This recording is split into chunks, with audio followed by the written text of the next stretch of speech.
سلام بچه‌ها، چطورید؟ امروز اومدم با آموزش چجوری بتونیم بازی کرکی دان کنیم این ویدیو رو شروع کنیم و بهتون آموزش بدم.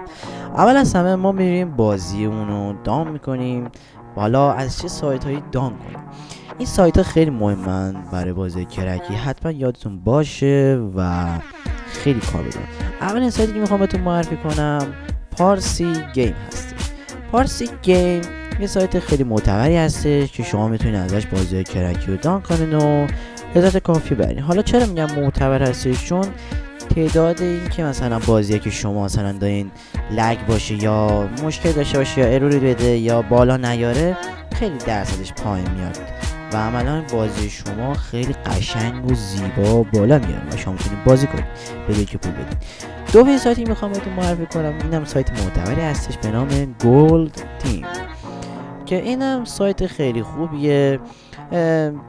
درصد اشتباهاش کمه، اروراش کمه، چیزاش کمه و بازی‌های حتی مثلا بازی‌های مثل گرافیک بالا یا مثلا بازی مثلا مثل دیگه چطوری بگم بهتون، بازی خیلی خفن مثلا دفارست، مثل الرینگ، بازی مثلا با سبک بالا گرافیک بالا هم این سایت براتون میتونه بالا بیاره و بریزین و لذت کافی رو ببرین.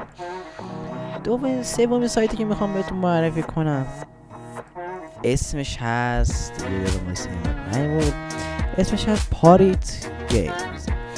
این سایت هم خیلی خوبه، من خودم دل استثنا این سایت رو معرفی میکنم، واقعا سایت خیلی خوبیه، میشه گفت خیلی بازی داره و بازی‌هاش هم اکثرا خیلی بی درد سر هستن و خیلی هم آسونن و میتونین بازی‌ها رو انجام بدین، لذت ببرین واقعا.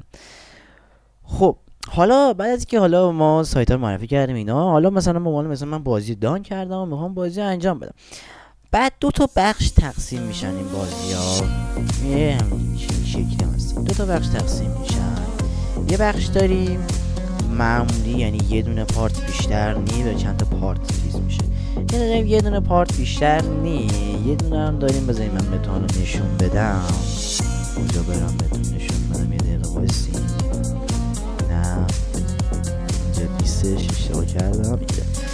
یه دونه هم داریم به چند تا بخش تقسیم میشه. یعنی چی؟ یعنی آقا این یه دونه هست هیچی، این مثلا یه دونه پارت 1 داره، پارت 2 داره، پارت 3 داره، پارت 4 داره، پارت 5 داره، پارت 6 داره، پارت 7 داره، 8 داره، پارت 9 داره، 9 تا پارته.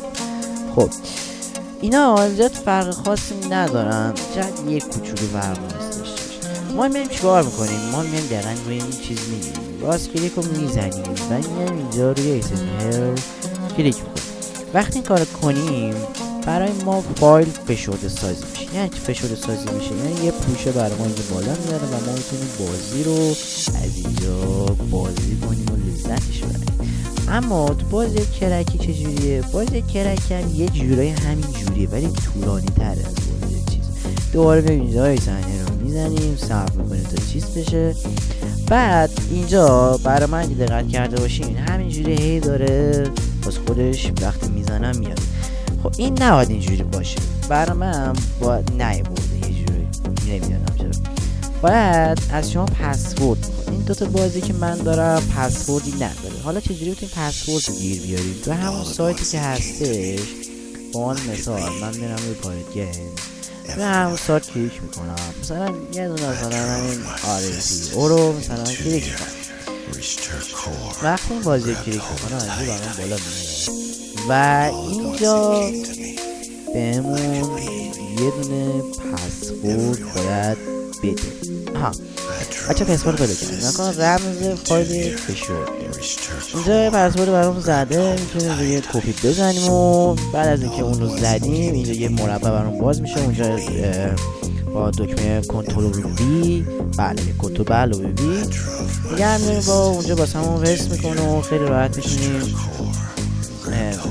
که گزینه اینترنت میزنیم و تمام. به همین راحتی ما میتونیم یک بازی کرکی رو انجام کنیم. اگه سوالی داشتین حتما توی کامنت ها بهم بگین، براتون میخونم و سوالاتون رو بهتون جواب میدم. شاید هم اگه سوالاتون خیلی زیاد بود ممکنه یه ویدیوی دیگه جدا شخصی براش درست کنم. خیلی دوستون دارم. لایک و ساب بهتون نره. عشق منین و خدا نگهدار.